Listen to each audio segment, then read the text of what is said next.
What's going on, Guardians? It's Tizzle here, and in this video, I will be showcasing one of the strongest Strand builds in Destiny. If you're a fan of the channel, you may have seen me solo flawless this week's GM Nightfall with this build. And I died in the boss room with the same build on Lake of Shadows. I was trying to do boss room legit and not cheese it, but unfortunately the ad spawned before I had shot the pyramid thingies and I died. But suffice it to say, this build can certainly hold up in endgame content. It all stems around the exotic gloves Necrotic Grip. They have the exotic trait Grasp of the Devourer. Damaging combatants poisons them, dealing increased damage over time. Defeating a poison combatant spreads the condition. It also provides airborne effectiveness to weapons of sorrow. It is kind of a weird description because it doesn't specify that it needs to be melee damage, but it does. It doesn't have to be a charged melee, however, and it even works with glaives, so it is quite strong. Or it can come from damage from a weapon of sorrow. So you can pair this with the Thorn, Osteostriga, Touch of Malice, and Necrochasm. However, it pairs best with Thorn and Osteostriga because of how easily they can apply the poison. It only works with the Blight Shot on Touch of Malice and Necrochasm's Cursed Thrall Explosion. That being said, you could still make it work with those weapons. Overload Auto Rifle is part of the artifact this season, but SMGs aren't, which sort of takes Osteostriga off the table for this season in particular. But Unstoppable Hand Cannon is also on the artifact, so my go-to is Thorn. And that's good news for the Destiny community because Necrochasm and Touch of Malice are raid exotics, so Thorn is much more accessible to the general population. Also, hand cannons recently got a buff in PvE, and exotic primaries already deal 40% more damage to red bars, so this thing feels super nice. Even in GM content, you can mow down enemies with ease with the Thorn, and every time you do, you will be spreading corruption to nearby enemies. So that is where this build really shines, in activities with high ad density and when ads spawn in near each other. And many GMs are like this, as well as the Coil. Pairing Necrotic Grip with a Weapon of Sorrow can work on any subclass, but it is best on Strand. Strand has 3 Arcane Needle melees, and they hit for a decent amount of damage. They also have some tracking, which is really nice. So that makes it the best pairing by far, but you could use Celestial Fire as well. But again, Strand is definitely the superior pairing, and the aspects really enhance this. The main aspect you want to run is Mindspun Invocation, and we pair this with Shackle Grenades.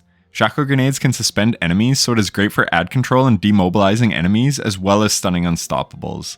But if we consume our grenade, then it will give us Weaver's Trance for 25 seconds. This means that any final blow we get will cause a suspending burst, so we can suspend multiple targets. And the poison will spread to all the suspended enemies and just continue chaining as those enemies die to the corruption.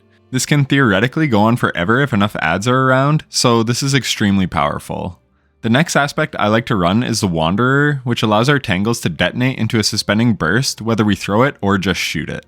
This allows for even more suspension and acts as a secondary shackle grenade, so we can throw the tangle to suspend a group rather than using our shackle grenade. This aspect isn't mandatory, but I think it is the best pick.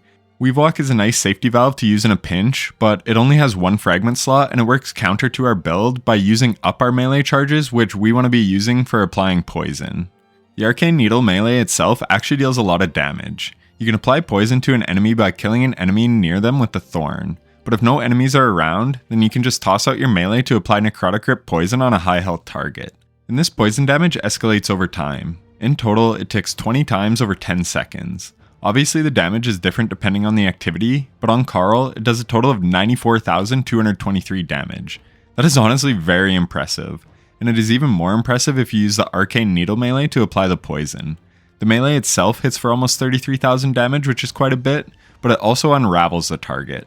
And the damage from the poison procs unravel as soon as it is cooled down, and the unravel damage ticks hit for 2819 damage each tick. So yeah, you can get a lot of total damage on high health targets for minimal effort, and that is great on something like the Lake of Shadows meatball. Unfortunately, when I tried this build out in Lake of Shadows, I didn't know how strong this damage over time was, which made the boss hit its health gate to spawn in ads before I was ready. But in the making of this video and doing testing and reviewing the footage, I now have a much greater understanding of the ins and outs of this build. Honestly, I learned stuff too from these build videos when I looked deep into the interactions with my builds. Anyways, back to the DOT damage of Necrotic Grips. Obviously it deals that high damage over a long duration, but that is something I want to talk about and what makes this build so great. Damage over time is one of the strongest elements in Destiny. Anarchy was a top dog for a long time thanks to DOT. And Witherhoard and Osteostriga are still meta options in lots of content thanks to this feature. and the recently released Dragon's Breath has a lot of great utility in this aspect as well. Well, this build does damage over time better than anything in the game. You can activate Weaver's Call, and once you get a kill with your melee or thorn, then the poison will just spread and do all the ad clear for you. It's incredible. This allows you to focus on other high priority targets while the ads just all die. And when the poison is spreading, you gain super energy like crazy. In the background are a couple clips and I get a super in like a minute or less. And I would like to point out that my build only has 20 intellect, so my base super cooldown is 9.5 minutes. You can just see the super bar slowly ticking up because of all the damage over time that I am dealing to various enemies. So this is a super underrated benefit of the build. So in team play, you can cast lots of supers and make lots of orbs for your teammates. It's great.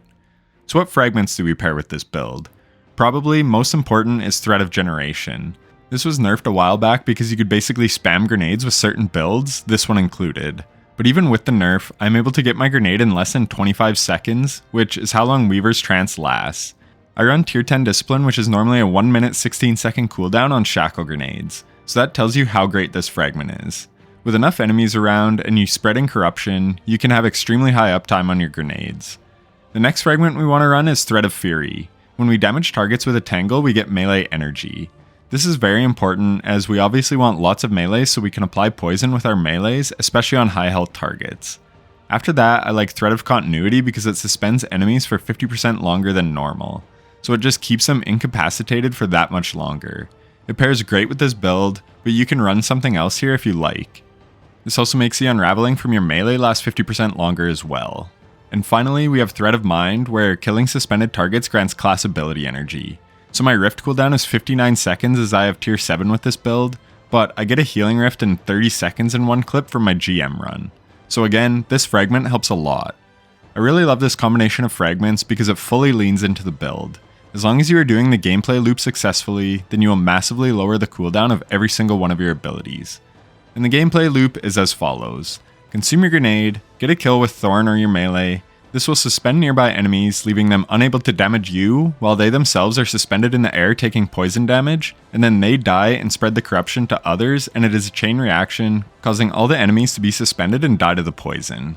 This will give us more Rift and Grenade energy from Threat of Mind and Threat of Generation, and our melee unravels targets, and when an unraveled target dies, it creates a Tangle.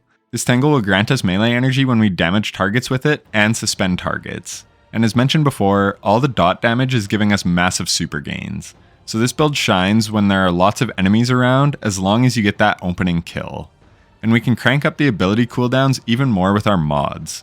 On the helmet, I just run dual kinetic siphon as I am trying to get lots of kills with Thorn. Running 2 of these just makes the orbs grant more super energy on pickup versus just having 1.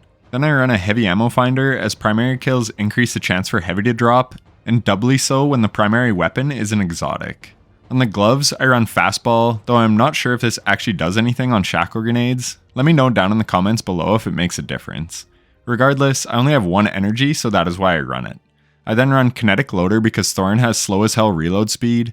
I know its magazine can get overflowed with the catalyst, but in high-end content, grabbing the oversouls is actually quite hard, as usually you are getting kills at a distance. Not to mention the poison is killing more enemies than your Thorn. But if you don't want the loader, I recommend Focusing Strike for more class ability energy when you deal damage with a melee. You'll be throwing a fair bit of melees out, so this comes in handy. I run Impact Induction to grant grenade energy when I deal damage with a melee, and in lower end content, your melee may outright kill most enemies, so heavy-handed could be nice here instead of the loader mod. On the chest, just run what resist mods you need for the activity. On the legs, I go with a scavenger mod for my heavy. These are nice as finder bricks give less ammo than regular bricks, and then I have better already in recuperation as a means of getting health back, but you can run what you like here. And then on the class item, I have powerful attraction for picking up nearby orbs, and distribution to give me bonus ability energy to all my abilities when I cast my rift near enemies, and bomber to receive a bit of grenade energy whenever I cast my rift. For artifact perks, there is only one that really synergizes with this exact build, and that is Horde Shuttle, where damaging unraveled targets with a weapon occasionally spawns a threadling. So just another way to deal some damage to high health targets on top of the unravel effect and the poison damage over time. And that is going to do it for the build. I know solar is the hotness this season, and it is really hard to run anything else, but this build is great without any seasonal artifact mods, and in the future it could be even stronger. I've been extremely impressed with how well it is performing in solo GMs, but if you aren't into that, it is wonderful in solo Lost Sectors or team-based Nightfalls as well as the Coil. If you enjoyed this video, then leaving a like would be greatly appreciated, and if you want to see more incredibly strong builds, be sure to subscribe. I love this time in a season as it gives me a chance to tinker with lesser known exotics and playstyles, so I'll be bringing you tons of awesome builds so you can be fully ready to take on the Witness when the final shape launches. I can't wait to showcase all the crazy builds I have cooked up. Lastly, if you are still watching, then thanks so much for watching to the end. I appreciate it a lot. Enjoy spreading corruption to everything, and take care.